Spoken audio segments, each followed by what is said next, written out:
Hi, amazing Biz Besties, and thank you for joining us at the next session. I am joined by the amazing Ashleigh Rae, and my description of her superpower is that she's fearless, and she's fearless in that you may have seen her speaking about her feminism, but she's also fearless in her own life and is fearlessly will stand up for things that often aren't talked about or should be talked about, and even fearless about her own health and looking after herself, which is a really important thing as a woman to do. So welcome, Ashleigh. Please share with us what your superpower is and a little bit about yourself. Thank you so much for that really lovely introduction. I'm going to take that and I'm going to have to quote it somewhere and frame it and put it somewhere I see it every day for that now. My superpower is curiosity, but before I dive into that, I'll tell you a bit about who I am and sort of how that all knits together. So I'm Ashleigh. I love coffee, specifically Nescafe Blend 43 is my jam. Or if I'm out, it's a hazelnut latte because they're delicious. I'm in Melbourne and I really love podcasts. I absolutely adore them. I work on them a lot. I am a co-host of Good Girls Don't podcast, which is all about feminism. I'm also quite outspoken in terms of feminism, and that is a bit where the curiosity comes in. Well, it's a lot where the curiosity comes in, because for me it started with just having questions about why things were the way they were, and I didn't understand it because it seemed extremely inefficient and ineffective.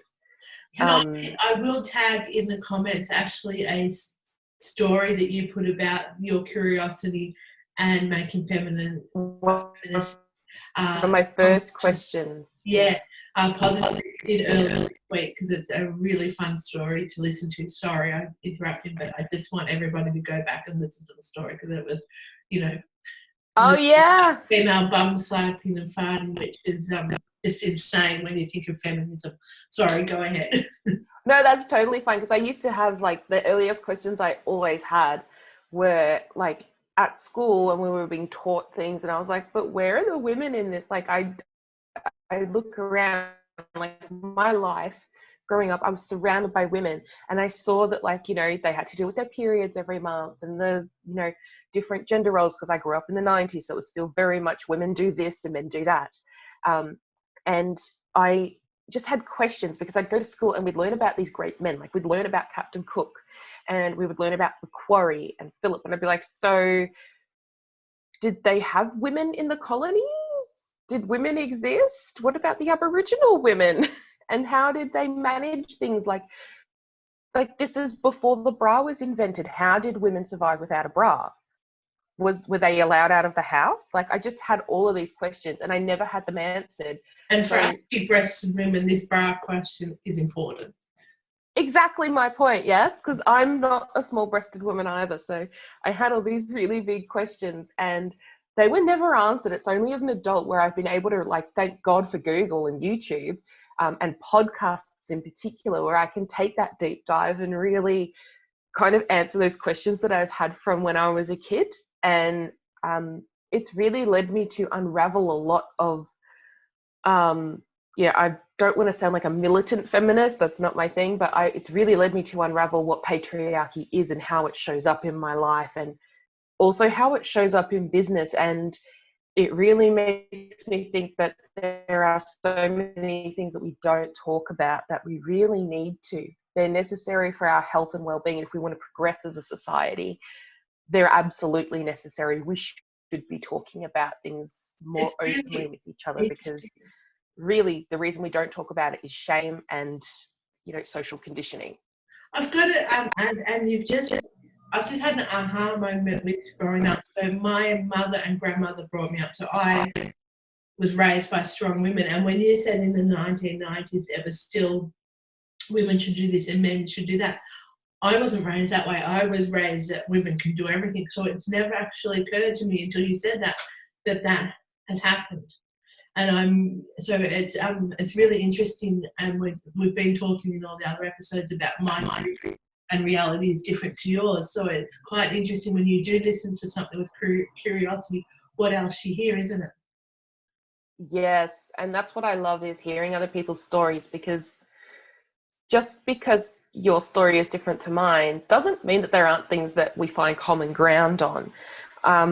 And one of the things I love about curiosity is it leads you to asking questions. And look, I do this a lot in Facebook groups because I'm really curious to know, what are other people's experiences with something? Am I the only one who thinks this way or feels this way, or are there others? Is there like a whole group of us that we just don't know about? Do we need to get jackets? And I really noticed that there seems to be like two camps of people. So there's people who come at a question and they're very scared, they're very frightened, they don't like what I've said. That's fine. And then there's people who are willing to have a discussion and explore that and, you know, sort of nut it out with me. And I think with curiosity, we've got to accept as well that there's going to be people who don't like us for rocking the boat, who don't like that we're asking nosy, pointy questions that, you know, some of the questions do hit on people's pain points and hit us right in the shame hole, like, and it's not nice. It's uncomfortable. And part of curiosity is uncomfortable, and sitting in that and being willing to unravel that and look at it and see it in all of its ugliness and all of its glory as well.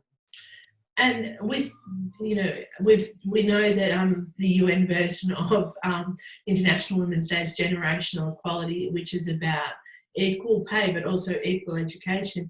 And I think as women we do need to be curious, and when we are, we need to remove the judgment of being curious. So if we have a response, why are we responding that way, you know, or why do we have this burning question? It's really important that we remove judgment and support each other. If there's stuff, Ash, that you've said that I'm like, yeah, I don't know whether I agree with that, but that's obviously because of our, you know, that I've been brought up by women and it has never occurred to me.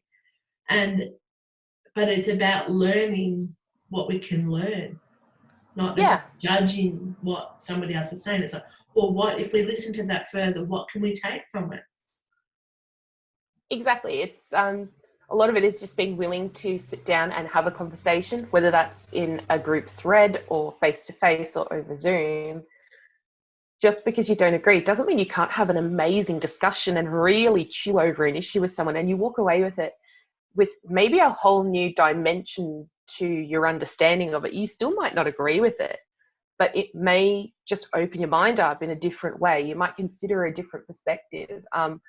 A good example of this, and my partner will not like that I've said this, is that he and I really don't agree on a lot of things when it comes to feminism, and I don't agree with a lot of the viewpoints that his family hold when it comes to politics. My father-in-law doesn't believe the pay gap exists. My dad really is a bit old-fashioned and thinks that women belong in the kitchen, but we can still, you know, talk about it and, you know, crack some jokes and sort of break the ice a little bit. And my partner especially, we debate about it all the time. Healthy debate is really good for expanding your understanding, and I think it also helps you to construct your arguments or rebuttals like really creatively and really succinctly. And that's not a bad skill to take with you throughout life. That's actually a really handy thing to have. And I think as women, we haven't always been heard. So it's really nice to actually feel heard. And when you feel heard, you're quite often open to hearing other people's viewpoints because you're not shutting down that you're not being heard, so you're not going to listen either. Exactly. And a lot of the time it does lead to, there's like the surface level issues, like there's you know, the stuff that's really not that important, but it's the stuff that comes up immediately, and it's usually born out of defensiveness and also a lot of social conditioning. So you'll find that it's like the knee-jerk reaction that people have. But, you know, my partner and I just literally had like a week-long argument with each other about an issue within feminism. It was about violence against women. And once we nutted down, once we got through all of the knee-jerk reactions to each other, it turned out that we were, it was actually something else that we really needed to talk about.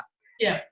Instead. And that, sometimes you've got to go through like, okay, get that stuff off the table, put it out there, like word vomit that out. Then everyone agrees to shunt that to the side because it's just not useful or helpful. And let's get to the real meat of the issue. Let's get to the real thing at the center of this.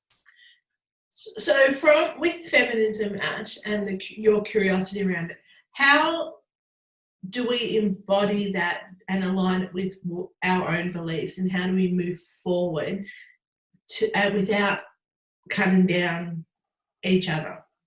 Because I do think as women we are often our worst enemies because we're only learning now to support each other and hold each other up, where we've come from a mentality of playground mentality of picking on each other and judging each other. So how do we do we come from a positive place of empowering each other and not actually putting judgment on it, but we learn, be curious, and keep rising up? Yeah, I think you just made a really excellent point that this is, even though women, this is very broadly speaking, I think we have a real innate nature to support each other. That's been really suppressed and sort of squashed down for so long that it feels very unnatural for us to do it. Like it's like something we have to relearn to do. But naturally we are nurturers, aren't we? Yeah, and I find, so many of us, we are, and we do want to see each other succeed. We want to see more women doing extraordinary things. I was at the movies yesterday and I saw 3 previews for 3 feminist films that, a year ago or 5 years ago, never would have been made. Ever. Like it would just be a pipe dream. And I'm really, really excited because one of them is directly about a political movement done by women. So anywho, I'm getting off track, but embodying it is going to look different for everybody. And this is the thing, feminism is going to be different for everyone. We can't save the world ourselves. We can make our own contribution. We can't champion everything because we will burn out and basically explode because there's so much. So we have to sort of pick our battles. And I know that sounds a little bit like, maybe for some people that might sound a bit like, oh, well, that's not exciting. But pick the things that you can continue to do throughout your life. And it will change and evolve as you grow, obviously, same as your business if you have one. And it is asking questions. It's asking questions like, whose voices aren't being heard right now? If you particularly are a Caucasian person, whose voices are not being heard in your space? It's questioning everything. And when I say everything, it's like, well, okay, when we're talking about business, am I assuming that all of my customers look like me, that all of my audience looks like me, or do I have other people that I'm just not including in my marketing? It's asking those questions and observing what your response is. Some of us, it's going to be something that is a really long road to uncovering and unraveling, and genuinely speaking, it's going to be lifelong overall, but this beginning bit can feel a bit tough. You need to have enormous compassion for yourself while you go through it, while you figure it out. Your viewpoint's going to be really different to mine. How you do things is going to be really different to mine, and that's okay. You do your bit of feminism and activism over here. I will do mine. It's going to all contribute to the same tidal wave. Oh. Because so to me, I prefer to use the word equality, and because it's really important to me because I have a son and a daughter. And I have raised them to make sure that they believe in each other and that they're equal beings, and that they my son treats females equally and my daughter treats males equally. So how do we, I guess, navigate feminism and equality and compassion together to make sure that our voices are being heard, for that we are moving forward together, not necessarily. And I'm not naive enough to think that there's not pay gaps, because there's huge pay gaps, and we have a while to go for health and safety and education. An example of it, my daughter's quite clever, and 3 years ago we went to a VCE, which is Victorian Year 11 and 12, if for those people who don't know, in Australia. And we went to it, and my daughter went up to buy physics, all of the science subjects, and math science and subjects, and the man said, "Oh no, you don't need those." And this was 3 years ago. And she said, sorry, she's like, "Oh no, they're the subjects the males do." Wow. Okay. This was somebody selling the BSS book, and we're like, "Beg your pardon?" And he's like, and I'm like, "No, well, she's actually 12. Like Haley was a year ahead, so it was actually doing, when she's doing year 10, she was doing year 11 subjects, and they were, these 6 subjects that apparently he flat out said to my daughter and I that women don't do. So I'm not naive enough to think that we don't do it, and generation equality is really there. It is still there today, but it's in the feminism movement. I get concerned that my son's going to be knocked down as well when he's not the cause or the problem. Does that make sense? Yeah, and I hear that argument a lot from mums. I hear that viewpoint a lot, and my partner has that as well. He's like, "Hang on, I personally did not oppress you and do all the horrible things that men have done over the centuries." Like I know you didn't. That's fine. I get that. I think it is understanding what feminism means to you individually and defining that. For me, I go by, it's the social and political and economic equality of the sexes, or, insert genders, whatever you want to call that aspect. That's my definition. It's very succinct, it's very short, and it also encompasses a lot. But understanding what that means for you, because it's going to be a little bit different. And there are a lot of ideas around what feminism is and is not. It is understanding what it means. And for the men listening and for the young boys listening and the mums, I'm going to say patriarchy doesn't work for guys either. And there's a lot for guys to unpack around the social expectations we really put them under and we really push on them. It's understanding what it means for them as well, and coming together and having those discussions with our close friends and family, the people that we can have those conversations with. You're going to need to have really strong boundaries about who you do and do not engage with online and in person. There are some subject matters that you absolutely can't go to because it's going to mess with your mental health, and that's completely okay. We recently did a podcast episode on female genital mutilation. My partner couldn't handle it. It was too much for him, but he can do stuff and look at other topics like the pay gap. That is easier for him to do and not as traumatic for him to participate in. It's okay. You've got to know where your boundaries are. There are some people that are going to be in your life that you absolutely can't have those conversations with for one reason or another. That's fine. You don't have to have those conversations with them, but find those people that you can, where it's safe for you to have those discussions, where judgment is not a thing, where you can explore an issue together. It's not always an easy process, because it does mean confronting things that you've probably held quite close to you and thought were normal for most of your life.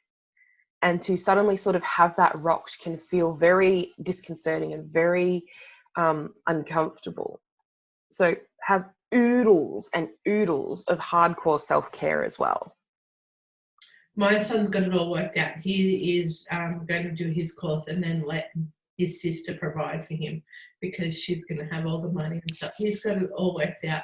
But it really does come down to that we don't make other people feel less than while we're empowering ourselves. If they're not responsible for the action that has disempowered us. Mine is what. Does that make sense? Yeah, and I think there's also a huge element of education that needs to happen for everybody. So One thing that I bump up against a lot is people say, look, it wasn't my fault personally. This is an argument I get from my partner all the time. Hey, I didn't put women in chains. I didn't force you to be here and all that sort of stuff. No, but we do have to understand the history. We have to know where we've come from. We've got to understand what's happened in the past that has brought us here today so that we can move forward in a different way. It's not to assign blame and pain and shame to men right now. Yeah. That's not the case. And I think a lot of men think that, or a lot of people think that, you know, for me, this is not true, but there's a system out there that sort of believes that, you know, all men are to blame and they're horrible and awful and they are personally responsible today for what happened 200 years ago. And it's just not true. But we do have to understand that we participate in a system that is oppressive to a lot of people and empowers a certain type of person. So there's a lot of education that needs to happen around things. And I often think feminism is also not just about equality between the sexes. It's also about asking for our basic needs to be met. So basic needs as in the right to vote, which wasn't always a given for women or for people of colour. And it's been in the last, 1960s, I think, did we get the vote, or 50s? It has, that is infuriating to me when people say, I don't want to vote, and I don't care who you vote for, it's not my business, but it infuriates me when women don't own the right to vote, because people fought damn hard for us to do that. Well, yeah, people died. I mean, if we look at the suffragette movement that happened in the UK, you have women literally committing acts of domestic terrorism in order to get the vote. They blew things up.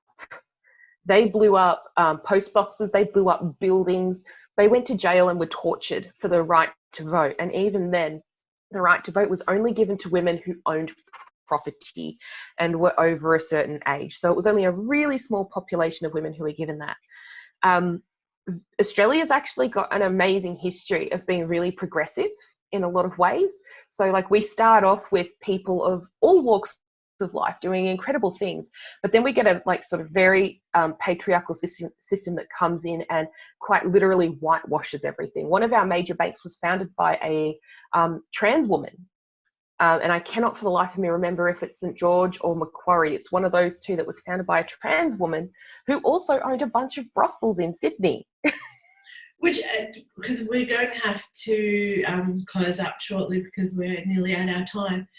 But I guess when you're talking about education and learning about oppression, and I'm going to take you back to, please go and find the story of Biz Bestie that Ash has shared, because it's not all about oppression either. There are stories that, if you go and get educated, are about empowerment and women learning to stand up for themselves and embracing themselves and loving who they are. There are positive stories that we can take from going through the education system and learning about feminism as well. Absolutely. There's so many stories, and the one that you're talking about is my favorite, and I think about it every time I'm having like a bad day and I've like got a troll or like just the internet is a bad place to be. And it just makes you feel, just makes you happy. And it put a new lens on feminism for me, to be honest, Ash. Like, it was a really good story to go, how, you know, and being an Australian, like an Australian story, it's really fun, it's positive, and it's like, yeah, hey, I'm proud of those women, you know, because of the fun and what they did. And it wasn't fun for them.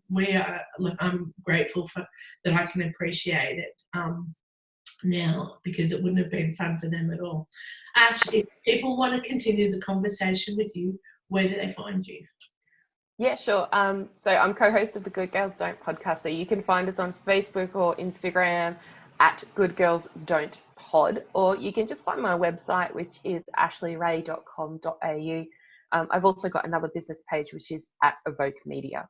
So you can find me there. Beautiful. I will pop in Ash's Facebook page for you to follow. But please, if you have any questions for Ashleigh, or you would like to, or you're curious about what we've said today, please continue the conversation in the comments, and Ash will be only too happy to join in. I love having conversations with you, Ashleigh. You and I have had lots of conversations about that. We both have PTSD, which is a whole other hour on itself of how to live with that. Easily. Yeah, and this conversation will keep going. But thank you for joining us. And everybody, look, I'm looking forward to the next session. See you then. Thank you.